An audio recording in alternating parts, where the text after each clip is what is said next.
What if you could wake up every morning with unlimited energy? What if you could change your attitude every day so that better options started to show up for you of what you really wanted in life? What if you were in the office or your home and people looked up to you for inspiration? In this short video, my friend, I'm going to show you how I start my day with my 7-step morning ritual. You've been asking for it? Here it is.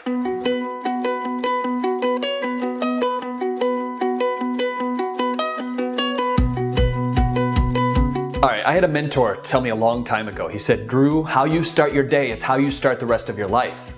And day by day, when you're consistent, doing the same thing over and over to lead to growth, it will change everything about your life. See, the thing about my morning ritual is it actually starts the night before. And I want to encourage you to do this as well. So before I go to bed, I do one thing very, very important. Maybe you've seen other videos where I have like this bracelet or a mala. And what I do with this actually is I hold it in my hand before I go to bed. And on every single one of these beads, I say something that I'm thankful for, right? And I usually go through it once. If I've had a bad day, then I'll go through it twice. And as I roll through this, I anchor my gratitude on it. And when you have gratitude, it keeps you engaged in the present moment. You're not living in the past, you're not living in the future, you're right here, right now. And what happens when you're right here, right now, is you start to show up for people. You start to understand, you start to hear them. Not with your ears, but you hear them with your heart. And then if you listen correctly, you can give much better guidance. If you're a coach, personal trainer, whatever you're doing in life, a mom, a dad, you can be more engaged. And that's what we want. The second thing I do before I go to bed is I figure out 3 tasks that are really important the next day. My buddy Carl White told me this. He said, Drew, write on a paper plate the 3 tasks that you want to get done before noon the next day. It's all about getting the most important things, the things that are going to make the biggest impact in your life done immediately the next day. So the third thing I do before I go to bed the next day is, and I don't do this every night, but the night that I do it, it really impacts my life dramatically. And that is what I like to call day scripting. I have a journal and I write out how I want to be during the next day. I write it as if I'm writing a movie. So if I have an important meeting, I'll spend some time scripting out what's happening in that meeting. And I can tell you, my friend, how many times I've scripted out the next day or a meeting or a conversation that I've had with somebody that I haven't seen in a while, that word for word, what I wrote in the script starts to show up in my reality. And that's powerful. When you sleep, your subconscious mind starts to decode what you've done before you go to bed. And if we're energetic frequency beings, that frequency that we're emitting before we go to bed can start to position greater opportunities in your life the next day, the next month, the next 10 years. So consistency is key here. And then I go out to the kitchen and I have about a liter and a half of water. And I think this is crucial. You know, when you sleep, you're a little dehydrated when you wake up. So water is so important for all the mitochondria in your body. And every single energetic system that you have, water is quintessential.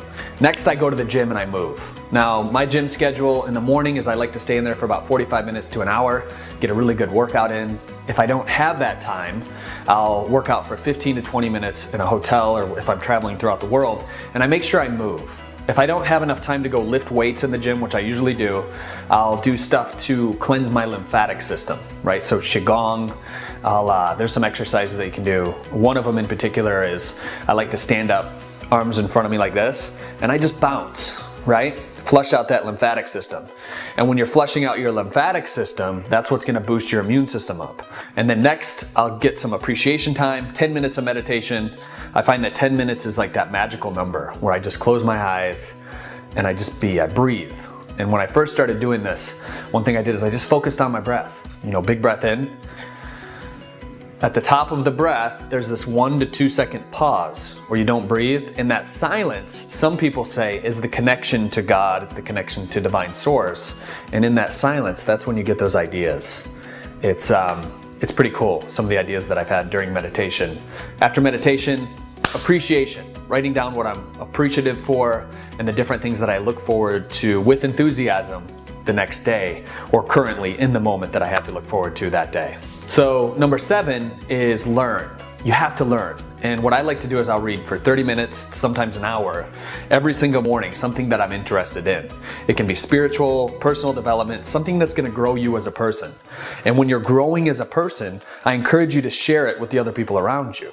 In the sharing, that's when you really learn it, right? You've heard that the teacher learns the most. They learn something and then they share it with the kids and then they know it. And I want you to know this stuff. So choose books that excite you. Choose books that you're passionate about. Something that's going to pump you up and build you and give you more enthusiasm to move throughout your day. Stay away from the news. Stay away from gossip. Stay away from the romantic novels in the morning. If you're into that kind of thing, focus on personal development and focus on growing you as a person. That's the best investment of all. Thanks for tuning in on this Mindset Monday, my friends. I'm Drew Canole. Remember, we're in this together. I'll see you next time.